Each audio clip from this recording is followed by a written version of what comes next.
আমি হয়তো 33 বছর বয়সে মারা গেলাম, কিন্তু এমন এমন কাজের আনসাম আমি দিয়ে গেলাম যার রেশ 33 কোটি বছর থাকবে। কথা বুঝতেছেন না? এখনো বোঝেন? আমি একটা সিনেমা হল বানিয়েছি। আমি মারা গেলাম, সিনেমা হল তো আর মরে যায়নি, ও যতদিন এখানে চলবে উলঙ্গ অর্ধ উলঙ্গ সিনেমা এখানে চলবে। এলাকার মানুষরা দেখবে, কত মানুষ খারাপ হয়ে যাবে, কত মানুষ ওই চরিত্রগুলো নিজের ভেতরে মিলাবে। ওর ভেতরে যেহেতু আছে জেনা করা কিভাবে শিখতে হয় সেটা সে করবে, মানুষ কিভাবে হত্যা করা লাগে সে সেভাবে করবে, পরিবারে কিভাবে দ্বন্দ্ব লাগাতে হয় সেটা ওখানে শিখেছে, ওইটা সে নিজের পরিবারে সেট করবে। এভাবে যতদিন পর্যন্ত এটা টিকে থাকবে, আমি মরে গেছি তাতে কি, আমার গনার বোঝা বাড়তেই থাকবে। এরকম গনার বোঝা বাংলাদেশে কারো বাড়ে না? বলেন বলেন।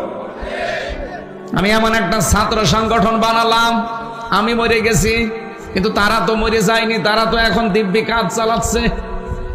এমন সংগঠন আমি তৈরি করেছি যারা 100টা মেয়ে ধর্ষণ করার পরে মিষ্টি বিলায়। বেশি বললাম? এরকম আছে না? আপনি জাহাঙ্গীরনগর বিশ্ববিদ্যালয়ে একটু অতীতে যান, মানিক নামে একটা ছেলে 100টা মেয়েকে ধর্ষণ করার পরে উনি মিষ্টি বিলোচন করছে যে আজ আমি সাকসেস, সেঞ্চুরি করেছি। বলেন তো, এই ছাত্র সংগঠনটা যিনি বানিয়েছে উনি কি বেঁচে আছে? উনি তো মারা গেছে। এখন মানিকের মতো বহু আল্লাহর মানিক তৈরি হয়ে আছে দেশে, যারা এভাবে সেঞ্চুরি করে, যারা টেন্ডারবাজি করে, যারা চাঁদাবাজি করে।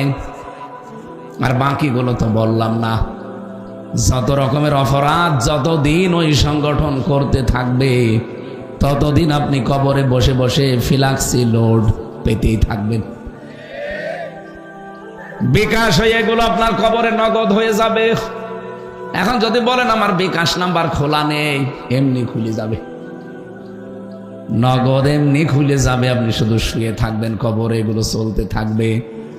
এই জন্য আমার মাঝে মাঝে মনে হয় এই ছাত্র সংগঠনটা নিষিদ্ধ করে যারা এগুলো করেছিলেন তাদের উপকার করা হয়েছে। কারণ এই 7.5 মাসও যদি তারা থাকতো এখনো অনেক অপকর্ম আঞ্জাম দিত। আর যে লোকটা বানিয়ে মারা গেছে ওই লোকের কবরে এগুলো গোনায়ে জারিয়া হিসাবে যেতেই থাকতো।